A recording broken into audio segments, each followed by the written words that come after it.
Hi folks, in this quick video we're going to take a moment to look at the transitioning of data from one Yammer group to another.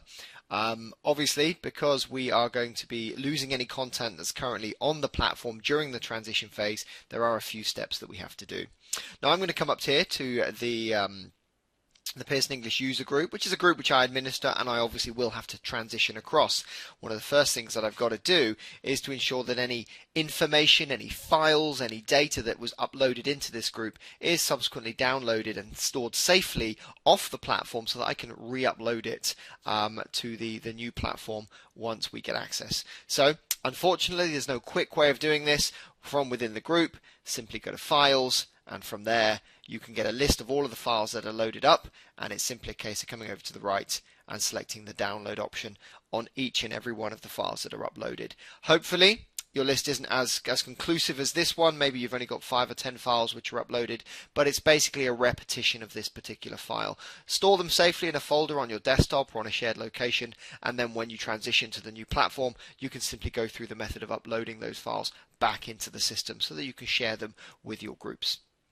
Now if I come back into the group itself, away from the files, also make note of your user info, make note of any logos that you've used, because obviously you're going to want to transition all of that across. Also take a note of any pinned items as well. Remember, what we're looking to do is to transition across so that our actual groups look exactly the same way that they did, or as close as we can, when we've moved across to the new platform. And obviously down at the base there, any related groups that you may have linked to as well. Make a note of all of those different options.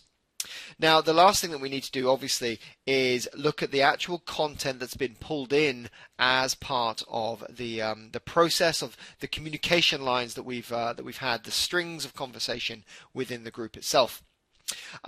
Unfortunately, again, because this data will be going away, we do have to do this as a matter of urgency, and there are a couple of different alternatives.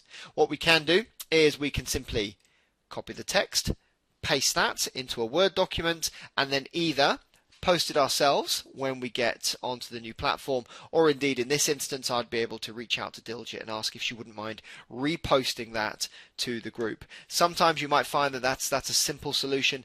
Other times you might find that you'll end up posting on behalf of other individuals to ensure that the conversation strings are still there. If I scroll down and see if we can find an example of something like that, this would be a good one. So there's a question, there's a few responses. I could reach out to Glenda and Melissa and ask whether or not they wouldn't mind reposting, or alternatively I can just copy and paste those down.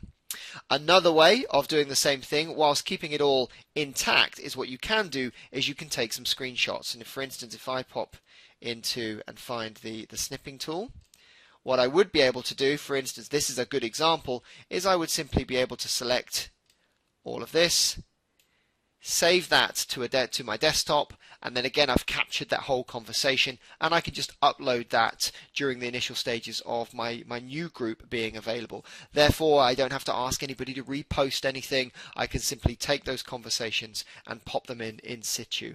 Please remember that obviously anything that you do note will be added as coming from yourself, but certainly doing it this way seems to be a nice easy way of capturing the messages and who typed them, plus the dates, the times, and all the other bits and pieces. So I would certainly advocate taking your screenshots from the conversations that you've had, saving them to your desktop with any of the files, any of the links, any of the information that you need, and then making sure that you can upload those particular pieces once your group is available. That now covers this quick tutorial.